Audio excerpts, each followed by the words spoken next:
every economic model your financial advisor has relied on for the last 40 years just became obsolete. While the public was distracted by minor market fluctuations, the final piece of a 50-year-old puzzle quietly snapped into place, signaling a systemic shift that hasn't been seen since the Nixon era. We aren't just approaching a standard recession. We are standing at the precipice of a 1970s-style stagflation event, but with a 2026 digital age twist that makes the old defensive playbook not just useless, but mathematically dangerous to your survival. In 1971, the world watched as the gold standard collapsed, ushering in a decade of stagnant growth and runaway prices.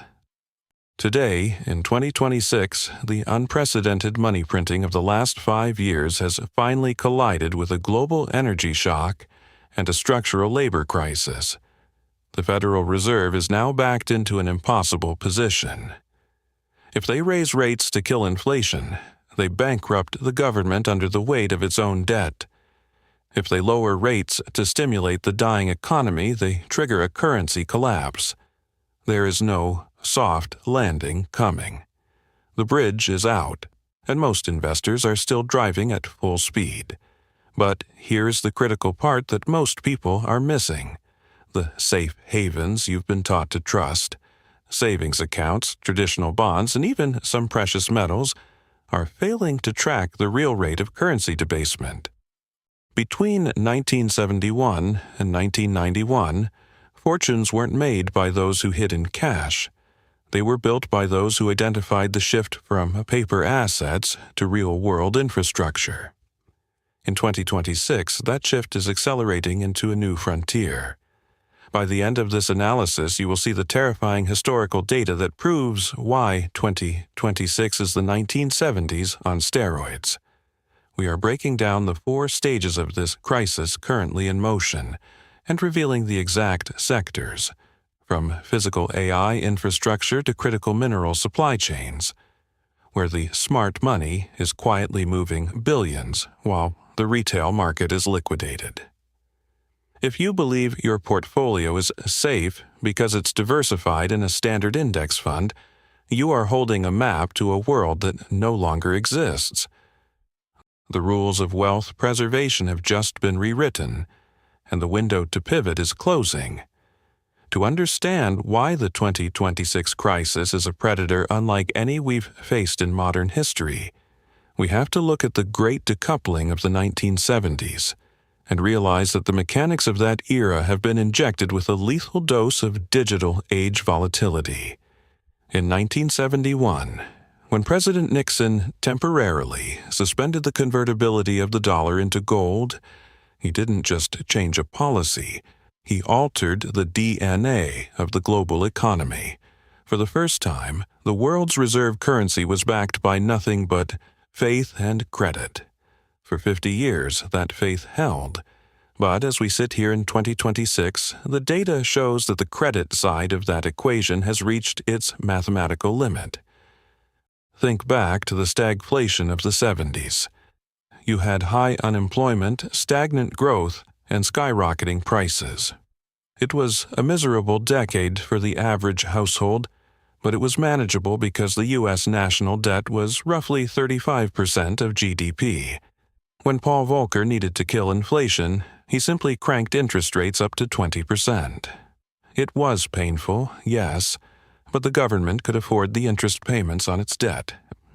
Fast forward to today.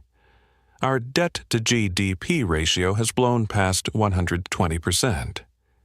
This is the invisible ceiling. If the Federal Reserve attempts a Volcker moment today, raising rates to 10% or 15% to stop the 2026 price surges, the interest payments on the national debt would immediately exceed the entire federal tax revenue. The government would go functionally bankrupt in a weekend. This is why the soft landing narrative was always a fairy tale. The Fed isn't navigating a ship. They are trapped in a room where the walls are closing in and both doors are locked. On one side, you have the hyperinflationary fire. where they print more money to keep the government solvent, effectively incinerating your life savings. On the other side, you have the deflationary ice, where they let the system collapse, leading to a massive liquidation of every asset class you own. But the pain isn't just in the macro data. It's in your grocery cart and your energy bill.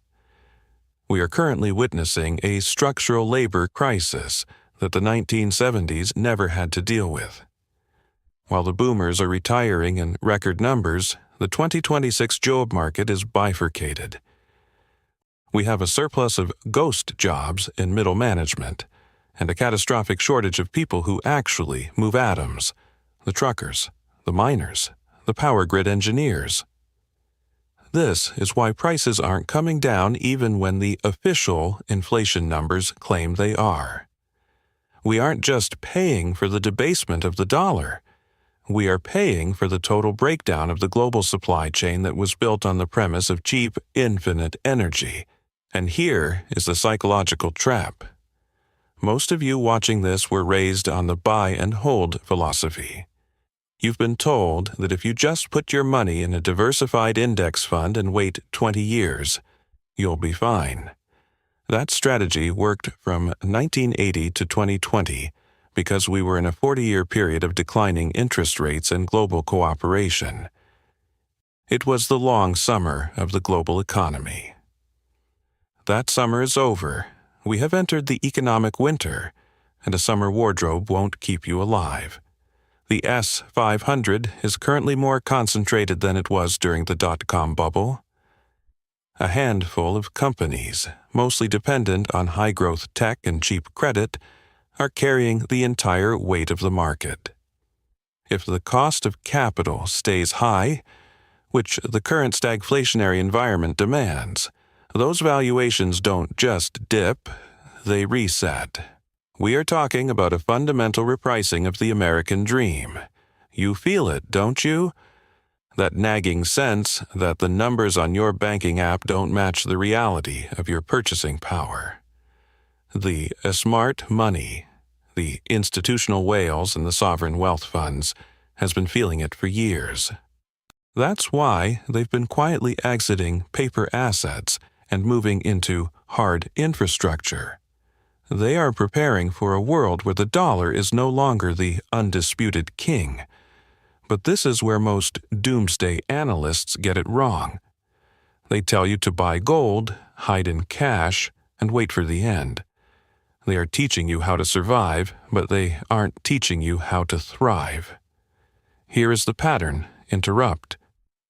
Gold is not the ultimate shield for 2026. Wait, did I just say that? In a world of collapsing currencies, isn't gold the ultimate safe haven? Historically, yes. But we are no longer in a purely historical cycle. We are in a technological singularity cycle. In the 1970s, gold was the only way to opt out of a failing system.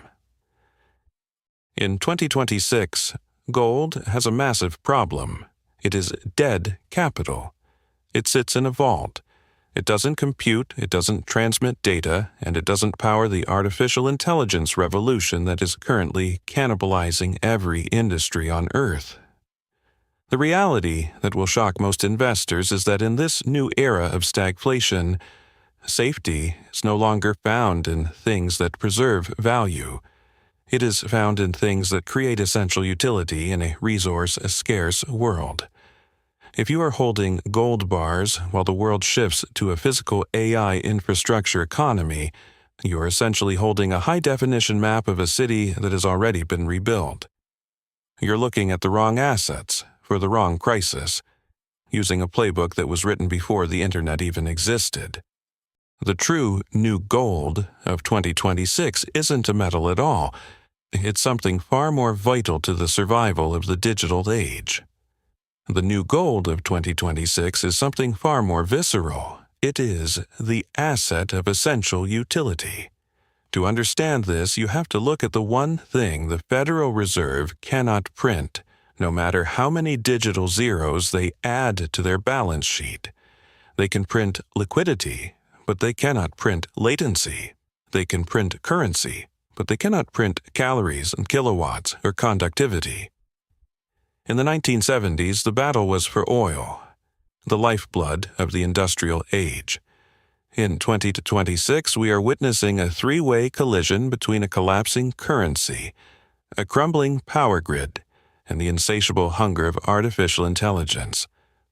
While the retail market is busy panic buying paper gold or chasing the latest AI software meme, the institutional whales are quietly cornering the market on physical AI infrastructure. Think about the math. Every single prompt you type into a large language model requires 10 times the electricity of a Google search.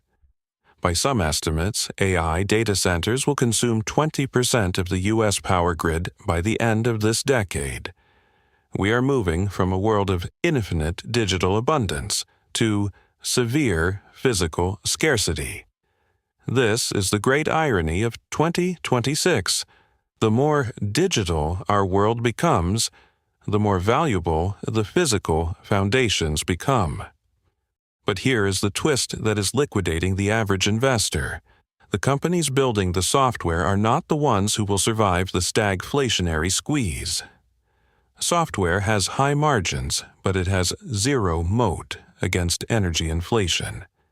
If the cost of power triples, which it is currently on track to do, those high-flying tech valuations vanish overnight. The real, smart money has already moved into primary energy rights and localized grid infrastructure. They aren't betting on the cloud, they are betting on the copper, the uranium, and the transformers that make the cloud possible. You've seen the ghost jobs headlines. You've felt the frustration of paying $100 for a bag of groceries that used to cost $40. This isn't just inflation, this is the repricing of reality. For 40 years, we lived in a just-in-time economy. If we needed something, we clicked a button, and a boat from halfway across the world brought it to us, fueled by cheap credit and global stability. That world is dead. In 2026, we have entered the just-in-case economy. This shift is a massive, multi-trillion-dollar transfer of wealth from people who own promises to people who own provisions. If you own a standard index fund, you own a collection of promises. You are betting that the global supply chain will repair itself, that China and the U.S. will start cooperating again, and that interest rates will magically return to 2%. But the data says otherwise. The Great Decoupling has become a great fracture. The 1970s were defined by the Nifty 50. The 50 stocks everyone thought you could buy and hold forever. When the stagflation floor dropped out, those stocks lost 90% of their value in real terms. Today, we have the Magnificent Seven. The concentration is even worse. The vulnerability is even higher. The question you should be asking isn't, when will the market recover? The question is, what asset remains valuable when the currency is a ghost and the grid is at capacity? The answer lies in the commodity super cycle 2.0, but it's not the commodities your grandfather bought. In the old playbook, you bought oil. In the 2026 playbook, you buy the critical mineral supply chain. We are talking about the elements of intelligence: gallium, germanium, lithium, and high-purity copper. Without these, the AI revolution stops. Without these, the green energy transition is a pipe dream. The world is currently in a desperate shadow war for these materials. While the media talks about culture wars, the smart money is watching the cargo wars. But there's a trap here, too. Most retail investors try to play this by buying mining ETFs. This is a mistake. In a stagflationary environment, miners are crushed by rising labor costs and energy prices. Their profit margins are eaten alive before they can get the product out of the ground. So, how is the 1% playing this? They are moving into royalty streams and private credit backed by hard assets. They are becoming the landlords of the new economy. They don't want to run the mine. They want a percentage of every ounce that comes out of it, inflation protected and paid in kind. This brings us to the most uncomfortable truth of the 2026 crisis: the death of the 60-40 portfolio. For decades, the safe way to invest was 60% stocks and 40% bonds. Bonds were your insurance policy. When stocks went down, bonds went up. But in 2026, that correlation has flipped.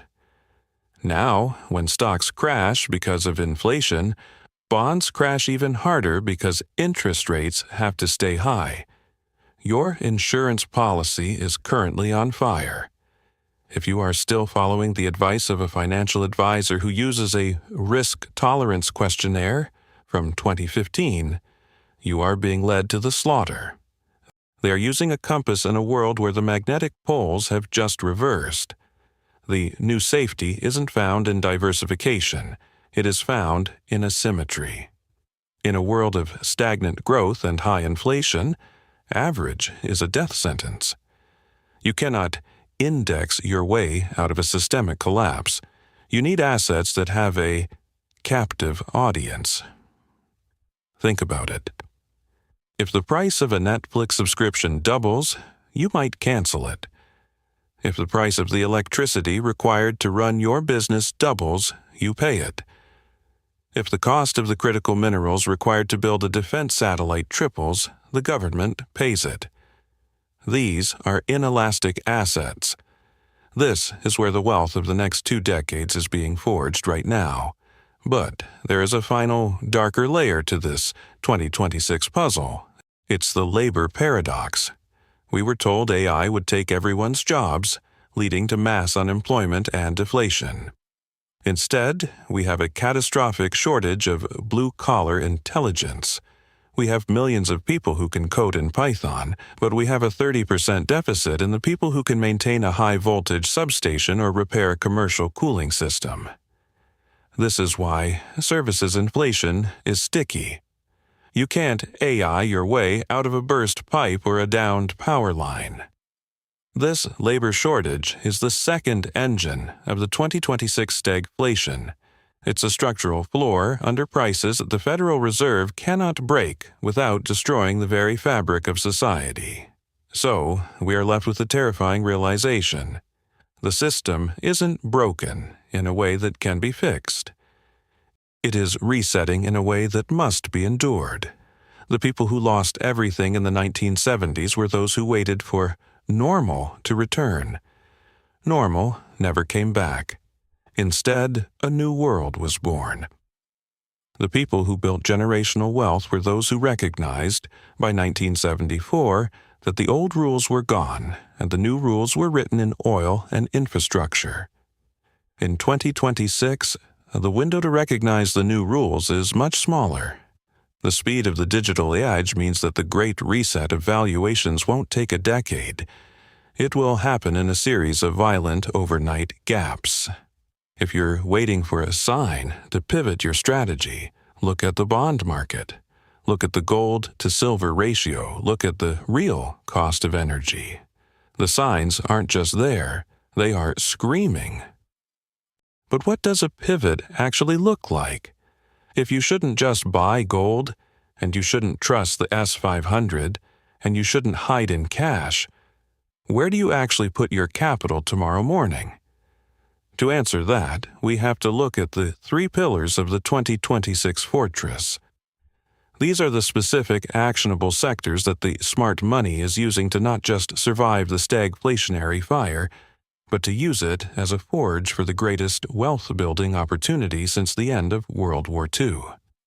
And the first pillar is something that 99% of investors currently think is too risky, even though it is mathematically the only safe place left. The 3 pillars of the 2026 fortress are not just investment strategies.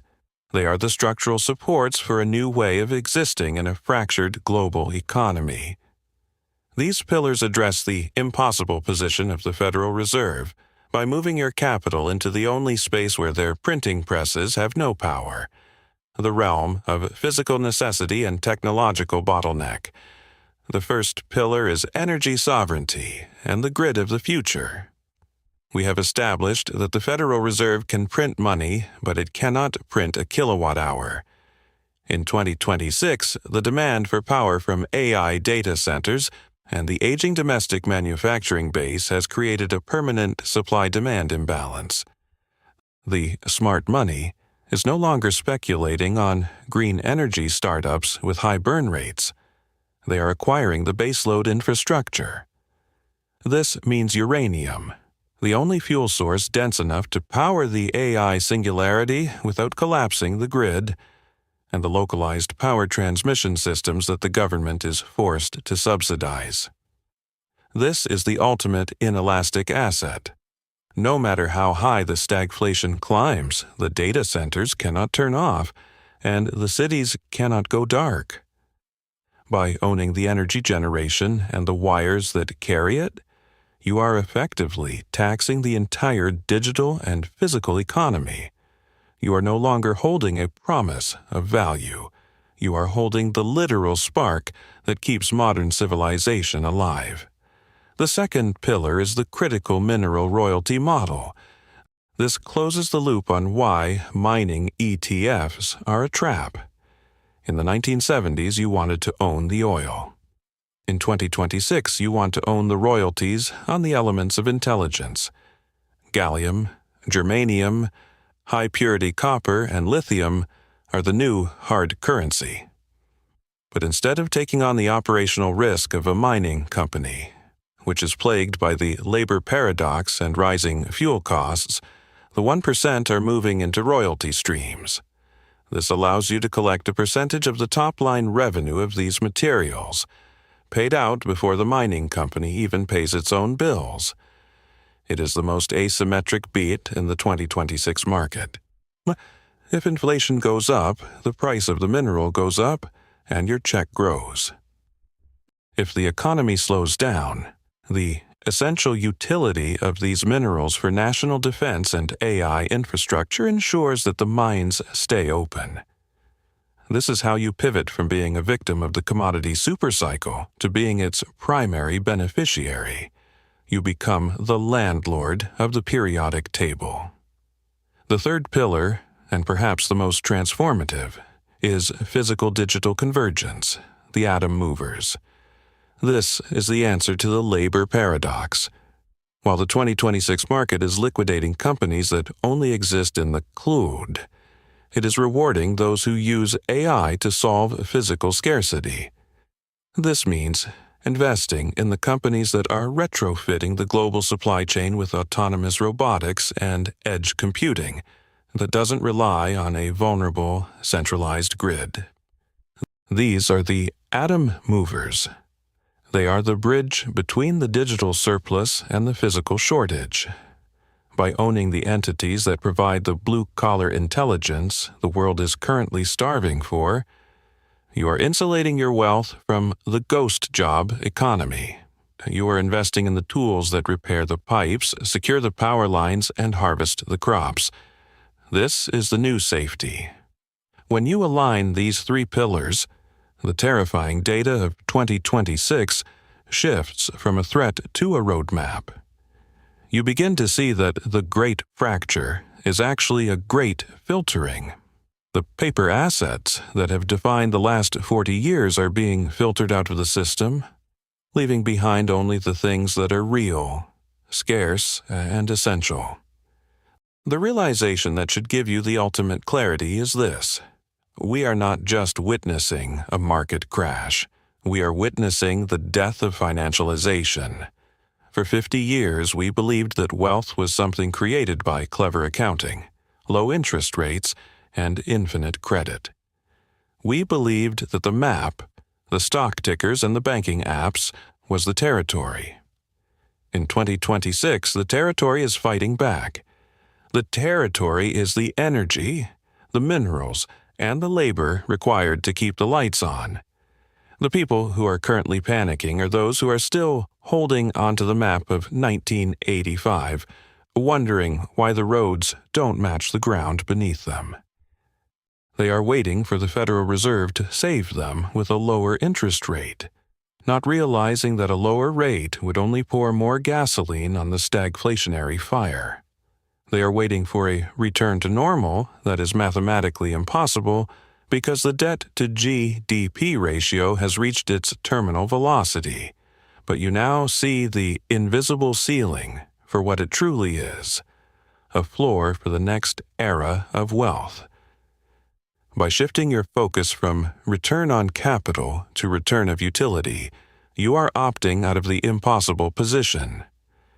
You are moving your wealth into the fortress where the debasement of the dollar only serves to make your hard assets more valuable. The 1970s didn't end because the government fixed the economy. They ended because the world fundamentally restructured how it valued energy and production. 2026 is that same restructuring, but accelerated by a factor of 10. The digital age twist means that the wealth transfer won't happen over a decade. It is happening in the gaps, the moments between the headlines when the smart money quietly snaps up the last of the physical infrastructure, while the retail market is distracted by the latest paper crisis. This is the moment of enlightenment. The fear you felt at the beginning of this analysis, that sense that the numbers don't match the reality, is actually your most valuable asset. It is your intuition telling you that the rules have changed. The safe havens have been redefined. Safety is no longer a diversified index fund. Safety is the ownership of the physical foundations of the future. The window to pivot is closing because the reality of 2026 is becoming too obvious to ignore. Soon, the smart money will have finished their move, and the elements of intelligence will be priced out of reach for the average investor. The new gold is being claimed right now, not in the vaults of central banks, but in the copper mines, the modular reactors, and the royalty contracts of the 2026 fortress. You no longer have to drive at full speed toward a bridge that is out. You have the map to the new world. The rules of wealth preservation have indeed been rewritten, and for the first time in 50 years, the advantage belongs to those who prioritize the atom over the bit, the provision over the promise, and the reality over the narrative. The 2026 crisis is a predator, but for those who understand the pattern interrupt, it is the most significant forge of generational wealth we will ever see. The map you've been holding is officially obsolete, but the intuition that brought you to the end of this analysis is your greatest edge. You felt the disconnect between the numbers on your screen and the reality at the pump, the grocery store, and the power grid. That wasn't paranoia. It was your internal compass detecting the reversal of the global magnetic poles. We are moving into an era where information is cheap, but intelligence regarding the physical world is the only currency that will hold its value. Understanding the three pillars of the 2026 fortress is only the first step. In an environment defined by digital age volatility, the gaps where wealth is transferred occur in hours, not months. The smart money doesn't announce its moves in the headlines. It leaves tracks in the specialized royalty contracts, the uranium supply chains, and the localized energy infrastructure projects that most financial media completely ignore.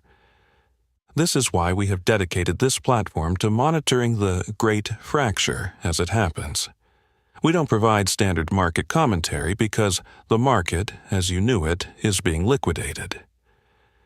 Instead, we provide the technical intelligence required to track the atom movers and the elements of intelligence that are currently redefining what it means to be wealthy.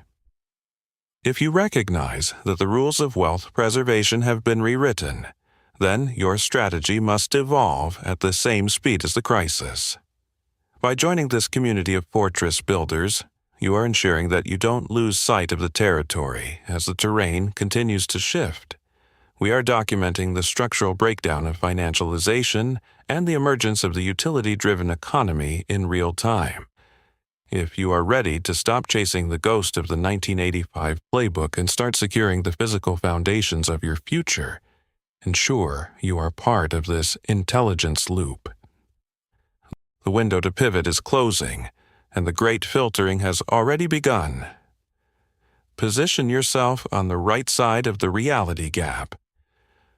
Join us, and let's navigate the 2026 fortress together.